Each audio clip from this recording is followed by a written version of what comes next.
ચતુર્થ સ્કંદના અંત ભાગમાં પ્રચેતાઓને ભગવાન નારદજી ઉત્તમ 3 સૂત્રો આપ્યા કે ભાઈ જીવ માત્ર ઉપર દયા રાખો, પાત્રતા અનુસાર જે મળે એમાં સંતોષ રાખો અને ઇન્દ્રિયોની ઉપર સંયમ રાખો. આની સાથે જ આ વિદુર મૈત્રેય સંવાદ પૂર્ણ થાય અને ચતુર્થ સ્કંદ એ પણ આપણે પૂર્ણ થાય, ઠાકોરજીને સમર્પિત કરીએ. હવે પંચમ સ્કંદ, એનું નામ છે સ્થિતિ લીલા. તો પંચમ સ્કંદમાં શેની વાતો આવે? તો કહે પ્રિય વ્રતસ્ય ચરિતમ દક્ષ સૃષ્ટિ નિરૂપણમ વૃત્રખ્યાનમ તત્પશ્ચાદ મરુતામ જન્મ પુણ્યદમ નરકાણાં વર્ણનમ ચૈવ સૃષ્ટિકારકરણાદિવર્ણિતમ ઇતિ પંચમઃ. પંચમ સ્કંદમાં તો સૌપ્રથમ મનુ મહારાજના જ્યેષ્ઠ પુત્ર પ્રિયવ્રત, એમની ઉત્તમ ચરિત્ર આવે. તો પ્રિયવ્રત સદાય કર્મ પ્રધાન જીવન જીવે છે. પ્રતાપી રાજા છે. આ પ્રિયવ્રત રાજાએ સંકલ્પ કર્યો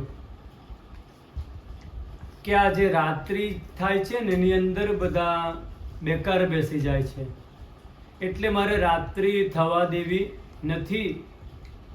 આવું વિચાર્યું અને રથેન જ્યોતિર્મયેન રજનીમપી દિનમ કરિષ્યામિ, હું રાત થવા જ નહીં દઉં. આમ વિચાર્યું અને પ્રકાશમય રથનું નિર્માણ કર્યું અને પૃથ્વીની પરિક્રમા કરી. તો શું થયું? 7 દિવસ સુધી રાત્રિ જ ન થઈ, દિવસ જ રહ્યો. આવું જોયું એટલે બ્રહ્માજી ગભરાયા. દોડતા એ પ્રિયવ્રત પાસે આવ્યા અને બોલ્યા, દીકરા, આ તું શું કરે છે? રાત્રિ એ લોકોને વિશ્રામ માટે બનાવી છે. રાત્રિ કોઈ ખરાબ નથી, બધા ઉપયોગ પોતાની રીતે કરે છે. જ્યારે આખી દુનિયા સૂઈ જાય ને રાત્રે, ત્યારે સંતો મહાત્માઓ એ પરમ સિદ્ધિ સાધના કરે છે અને ચોર લોકો એમનું પોતાનું કામ કરે. મીઠું એ ખોટું નથી શાકમાં કે દાળમાં પધરાવવાનું. વધારે નાખો તો ખારું થઈ જાય અને નાખવાનું ભૂલી જાઓ તો એનો સ્વાદ બરાબર આવતો નથી. જેટલી જરૂરિયાત છે ને એટલું મીઠું નાખો તો શાક કે દાળ એ થોડું બરાબર થાય. પ્રિયવ્રત બ્રહ્માજી આખી વાત એમને સમજાવે છે. એ સમજ્યા કે બ્રહ્મા શું કહેવા માંગે છે. બ્રહ્માજી કહે છે, ભયમ પ્રમત્તસ્ય વનેષ્વપી સ્યાત યત સ આસ્તૈ સહસટ્સપત્નઃ જીતેન્દ્રિયસ્યાત્મમરતે બુધસ્ય ગૃહાશ્રમ કિમ नु કરોત્યવદ્યમ. જે એવું વિચારે કે આપણે જંગલમાં જઈએ તો મહાત્મા થવાતું નથી અને જીતેન્દ્રિય થઈને ભગવાનને મેળવી લઈશું, એ પણ વાત ખોટી છે. જો ઇન્દ્રિયો તમારા વશમાં નથી તો તમે ઇન્દ્રિયોના ગુલામ છો. જો જંગલમાં જઈને પણ પોતાને ગમતું વસ્તુ શોધી લેશો તમે અને એમાં તમે ફસાઈ જશો. આ બધું ઘર છોડ્યું છે ત્યાં પાછા જઈ શકાતું નથી અને જંગલમાં જઈએ ત્યાં જે જોઈએ એ મળતું નથી. તો શું થયું? તમે ન ઘરના ન ઘાટના. માટે ભગવાનને મેળવવા માટેના 2 માર્ગ એ છે. કયા? તો એક નિવૃત્તિ માર્ગ અને એક પ્રવૃત્તિ માર્ગ. એક છે જનક માર્ગ અને બીજો છે સનક માર્ગ. જનક માર્ગ એટલે વિદેહરાજ જનક રાજા, અને સનક માર્ગ એટલે સનકાદિકનો માર્ગ. વૈરાગ્ય લાગ્યું હોય તો સનકાદિકના માર્ગે ચાલો, અને ઇન્દ્રિયો જો વશમાં ન હોય તો આપણે ક્યારે પણ વિષય થઈશું. તો પ્રવૃત્તિ માર્ગથી જનકની જેમ ઇન્દ્રિયો પર દમન કરી ગૃહસ્થ જીવનમાં રહી સંયમ સાધના કરો, તો પ્રવૃત્તિ અને નિવૃત્તિ એ બંને ભગવાનને મેળવવા માટેના ઉત્તમ રસ્તા છે. જે યોગ્ય માર્ગ લાગે એ રસ્તે ચાલો. આમાં સુરક્ષિત માર્ગ ગૃહસ્થ માર્ગ છે. માટે દીકરા, સંસારમાં જાઓ અને વિવાહ કરો. અંતે પ્રિયવ્રત માની ગયા, વિવાહ થયા, એમના 7 પુત્રો થયા.